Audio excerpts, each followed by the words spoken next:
ঔষধ কোম্পানির প্রতিনিধিরা চিকিৎসকদের সাথে দেখা করতে পারবেন না বলে সুপারিশ করেছে স্বাস্থ্য খাত সংস্কার কমিশন। এছাড়াও দেশের চিকিৎসা ব্যবস্থাকে জনগণের দোরগোড়ায় পৌঁছে দিতে আরও বেশ কিছু সুপারিশ করেছে কমিশন। কমিশনের প্রস্তাব দ্রুত বাস্তবায়নের নির্দেশ দিয়েছেন প্রধান উপদেষ্টা ডক্টর মোহাম্মদ ইউনূস। দুপুরে রাজধানীর ফরেন সার্ভিস একাডেমিতে সংবাদ সম্মেলন করে বিস্তারিত জানিয়েছেন সংস্কার কমিশনের সদস্যরা। আফজাল হোসেনের রিপোর্ট। বেলা ১১টায় প্রধান উপদেষ্টা ডক্টর মোহাম্মদ ইউনূসের কাছে সুপারিশমালা জমা দেয় স্বাস্থ্য খাত সংস্কার কমিশন। এরপর বেইলি রোডের ফরেন সার্ভিস একাডেমিতে এক সংবাদ সম্মেলনের আয়োজন করা হয়। কমিশনের সুপারিশে সংবিধান সংশোধন করে প্রাথমিক স্বাস্থ্য সেবাকে একটি মৌলিক অধিকার হিসেবে অন্তর্ভুক্ত করার কথা বলা হয়েছে। এছাড়া বেশ কিছু আইন সংস্কার ও নতুন আইন প্রণয়নের সুপারিশ করেছে commission. Primary health care WHO definition যেটা আপডেটেড হয় will be the constitutional obligation for the government and also the constitutional right for the এবং এটা বাজেট বর্তমানে খুবই কম, এই বাজেট দিয়েও করা সম্ভব। রিপোর্টে ওষুধ কোম্পানির প্রতিনিধিদের নিয়ন্ত্রণ, স্বাস্থ্য কমিশন গঠন, হেলথ সার্ভিস গঠন, নিয়োগ প্রক্রিয়ায় স্বচ্ছতা, জনবল সংস্কার ও স্বাস্থ্য খাতে বরাদ্দ বাড়ানোর প্রস্তাব করা হয়েছে। আমরা প্রপোজ করেছি যে একটা বাংলাদেশ স্বাস্থ্য কমিশন যে ওভারসি করবে, পলিটিক্যাল ইস্যুগুলো আলাপ করবে, আর একটা হলো স্বাস্থ্য সেবা বিভাগ, সেটা কিন্তু ডিসেন্ট্রালাইজড হয়ে যাবে, এক যাতে মানসম্মত মেধাসম্পন্ন লোক আকৃষ্ট হয়, সেজন্য তাদের জন্য আলাদা পে স্কেল করতে হবে। বাংলাদেশ পরিসংখ্যান ব্যুরোর মাধ্যমে 8টি বিভাগে 8,000-এর বেশি মানুষের মতামতের ভিত্তিতে কমিশন এসব সুপারিশমালা তৈরি করেছে। স্বাস্থ্যখাত সংস্কার কমিশনের সুপারিশ দ্রুত বাস্তবায়নের নির্দেশ দিয়েছেন প্রধান উপদেষ্টা ডক্টর মোহাম্মদ ইউনূস। আফজাল হোসেন, মাই টিভি, ঢাকা। যুক্তরাজ্যের লন্ডনে প্রায় 4 মাস চিকিৎসা শেষে মঙ্গলবার দেশে ফিরছেন বিএনপি চেয়ারপারসন খালেদা জিয়া। কাতারের আমিরের দেয়া বিশেষ এয়ার অ্যাম্বুলেন্সে আজ ঢাকার উদ্দেশ্যে রওনা দিবেন তিনি। মঙ্গলবার সকাল 10:30টার দিকে হযরত শাহজালাল আন্তর্জাতিক বিমানবন্দরে পৌঁছানোর কথা রয়েছে তার। খালেদা জিয়ার সঙ্গে আসছেন তার 2 পুত্রবধূ ডাক্তার জুবাইদা রহমান ও সৈয়দা শর্মিলা রহমান। লন্ডনের হিথ্রো বিমানবন্দরে খালেদা জিয়াকে বিদায় জানাবেন তার ছেলে তারেক রহমান। ঢাকায় বিএনপি মহাসচিব সহ স্থায়ী কমিটির সদস্যরা উপস্থিত থেকে চেয়ারপারসনকে অভ্যর্থনা জানাবেন। দীর্ঘদিন পর খালেদা জিয়ার দেশে ফেরা নিয়ে নেতাকর্মীরা উৎফুল্ল। বিমানবন্দর থেকে গুলশানের বাসভবন ফিরোজা পর্যন্ত পথে পথে তাকে স্বাগত জানাবেন নেতাকর্মীরা। গাজীপুরে জাতীয় নাগরিক পার্টির দক্ষিণাঞ্চলের মুখ্য সমন্বয়ক হাসনাত আবদুল্লাহর গাড়িতে হামলার ঘটনায় 54 জনকে আটক করেছে গাজীপুর মেট্রোপলিটন পুলিশ। রোববার রাত থেকে তাদের আটক করা হয়েছে বলে জানিয়েছেন গাজীপুর মেট্রোপলিটন পুলিশের কমিশনার ডক্টর নাজমুল করিম খান। তিনি জানিয়েছেন, হাসনাত আবদুল্লাহর উপর হামলার ঘটনার পর থেকেই গাজীপুর মেট্রোপলিটন পুলিশ গোয়েন্দা নজরদারি বৃদ্ধি করে এবং তথ্য প্রযুক্তি ব্যবহারের মাধ্যমে মহানগরের বিভিন্ন স্থানে অভিযান চালিয়ে তাদের গ্রেফতার করে। রোববার সন্ধ্যায় গাজীপুরের চান্দনা চৌরাস্তার কাছে হাসনাত আবদুল্লাহর গাড়িতে হামলার ঘটনা ঘটে। পেছন থেকে মোটরসাইকেলে দুর্বৃত্তরা এসে গাড়িতে হামলা করে। হামলায় তার গাড়ির গ্লাস ভেঙে যায়।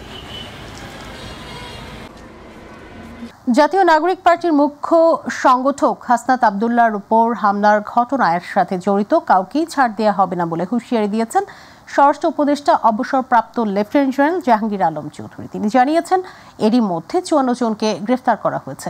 সচিবালয়ে বাংলাদেশ সফররত ইতালির স্বরাষ্ট্রমন্ত্রী মাত্তেও পিয়েন্তেডোসির সঙ্গে বৈঠক শেষে এসব কথা বলেন স্বরাষ্ট্র উপদেষ্টা।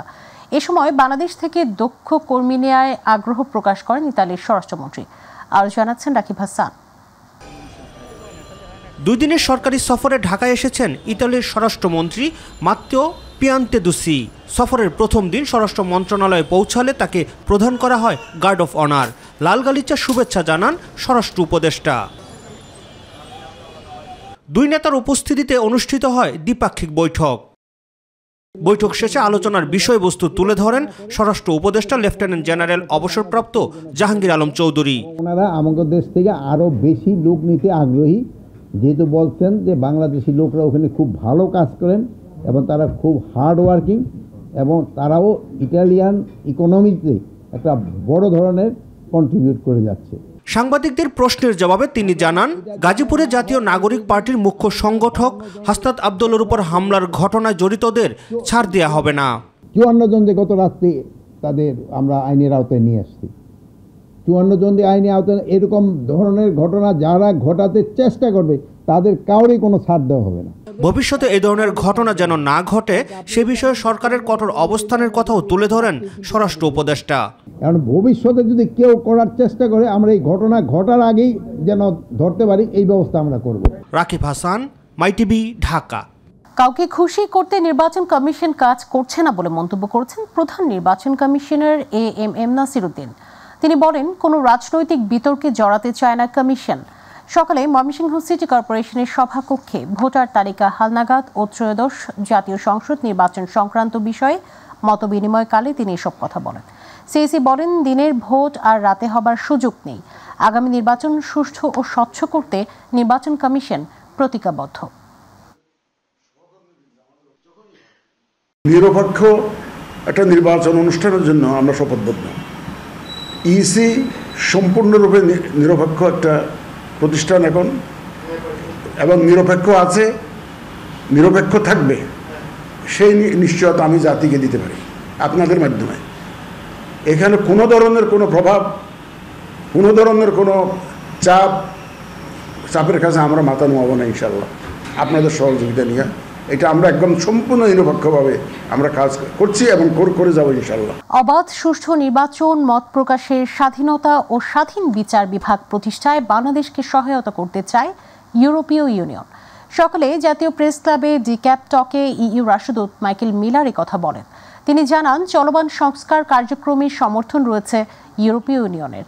রোহিঙ্গা সমস্যার রাজনৈতিক সমাধান প্রয়োজন, সেজন্য মিয়ানমারের উপর নিষেধাজ্ঞা আরোপ সহ নানা চেষ্টা করছে ইউরোপীয় union.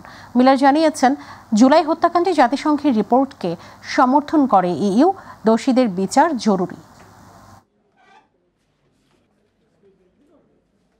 Work is going on to try to prioritize what the international community can fund here, what is a priority for the European Union. I think overall it is perfectly normal for political parties to want to explain their views.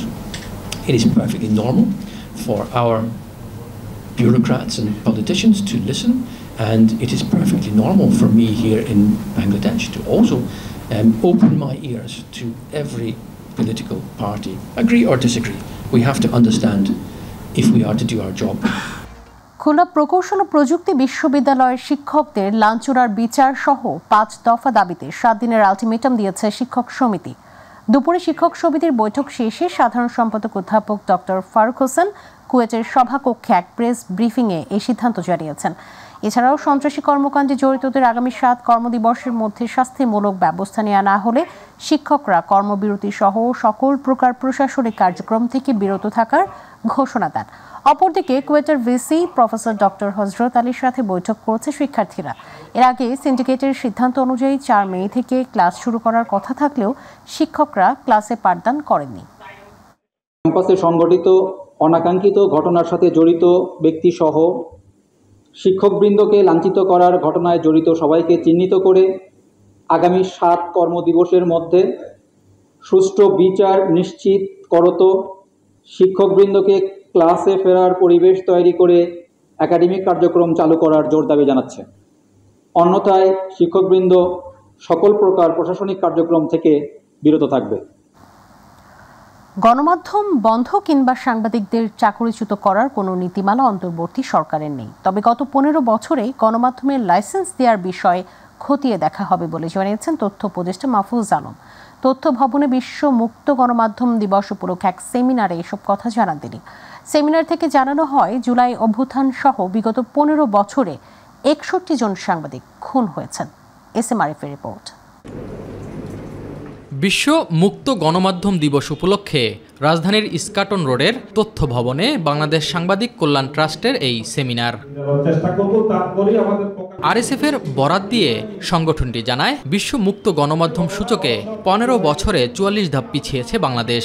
আর এই সময়ে 61 জন সাংবাদিক হত্যার শিকার হয়েছেন।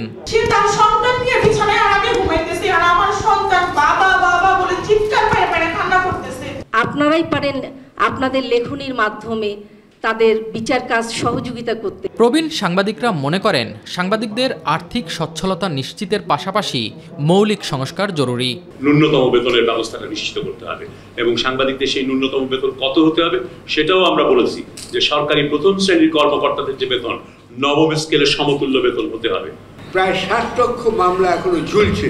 এই রাজনৈতিক মামলাগুলো এবং চক্রান্তমূলক মামলাগুলো যেগুলো আওয়ামী লীগ সরকার করেছে সেগুলো আমি একটি নির্বাহী আদেশে একদিনে প্রত্যাহার করার জন্য বর্তমান সরকারের কাছে অনুরোধ জানাচ্ছি। There must be a system. সরকারের সিস্টেম হতে হবে, ফান্ডামেন্টাল চেঞ্জ হতে হবে, যার মাধ্যমে অন্য কোনো শেখ হাসিনা চাইলেও ফ্যাসিস্ট হতে পারবেন। অনুষ্ঠানে গণমাধ্যম বন্ধ কিংবা সাংবাদিকদের চাকরিচ্যুতের বিষয়ে অন্তর্বর্তী সরকারের অবস্থান ব্যাখ্যা করেন তথ্য উপদেষ্টা মাহফুজ আলম। আমরা সরকার থেকে চাই না কোনো সাংবাদিককে আরবিট্রারিলি উইদাউট এনি নোটিস চাকরিচ্যুত করা হোক, এবং আমাদের সরকারের নীতিমালা হচ্ছে আমরা কোনো কিছু বন্ধ করব না, কিন্তু কোনো কিছু বন্ধ করব না আরবিট্রারিলি। যদি আমরা যেই আমাদের কাছে যে দলিল আছে, আমাদের যে ফ্যাক্ট ফাইন্ডিং কমিশন হবে তাদের সুপারিশের ভিত্তিতে আমরা খতিয়ে দেখব যে কোনো সংবাদ মাধ্যম হিসেবে কাজ করেছে নাকি একটা দলের মুখপাত্র হিসেবে কাজ করেছে। সাংবাদিকদের স্বার্থ রক্ষায় প্রয়োজনীয় ব্যবস্থা নেওয়ার কথাও জানান তথ্য উপদেষ্টা। এখন যে যেখানে পারতেছে মামলা দিতেছে, আমরা বলতেছি এই মামলা এইভাবে যেন তেনভাবে মামলা যাতে না হয় এই ব্যবস্থা আমরা নিচ্ছি, কিন্তু মামলা যেগুলো হয়েছে সেগুলো যদি হয়রানিমূলক কিছু হয় সেটার বিরুদ্ধে আমরা যাব। SM Arif, MyTV, Dhaka. চট্টগ্রামে আইনজীবী আলিফ হত্যা মামলায় সনাতনী জাগরণ জোটের মুখপাত্র চিন্ময় দাসকে গ্রেফতার দেখানোর নির্দেশ দিয়েছেন আদালত। সকালে শুনানি শেষে আদেশ দেন চট্টগ্রামের ৬ষ্ঠ মহানগর হাকিম SM আলাউদ্দিন। এ সময় চিন্ময় দাস ভার্চুয়ালি উপস্থিত ছিলেন। এ বিষয়ে সহকারী পাবলিক প্রসিকিউটর রায়হানুল ওয়াজিদ চৌধুরী বলেন, আইনজীবী আলিফ হত্যা মামলায় চিন্ময়কে গ্রেফতার দেখানোর জন্য আবেদন করে পুলিশ। আদালত আবেদন মঞ্জুর করেছেন। চিন্ময় কাণ্ডে কোতোয়ালি থানায় দায়ের হওয়া 4টি মামলার মধ্যে আইনজীবী সাইফুল ইসলাম আলিফকে হত্যার একটি এবং পুলিশের কাছে বাধা দান, আইনজীবী ও বিচার প্রার্থীদের উপর হামলার অভিযোগে আরও 3টি মামলা রয়েছে। হত্যা মামলার শুনানি সোমবার ভার্চুয়াল আদালতে হয়, বাকি 3টি শুনানি মঙ্গলবার হবে।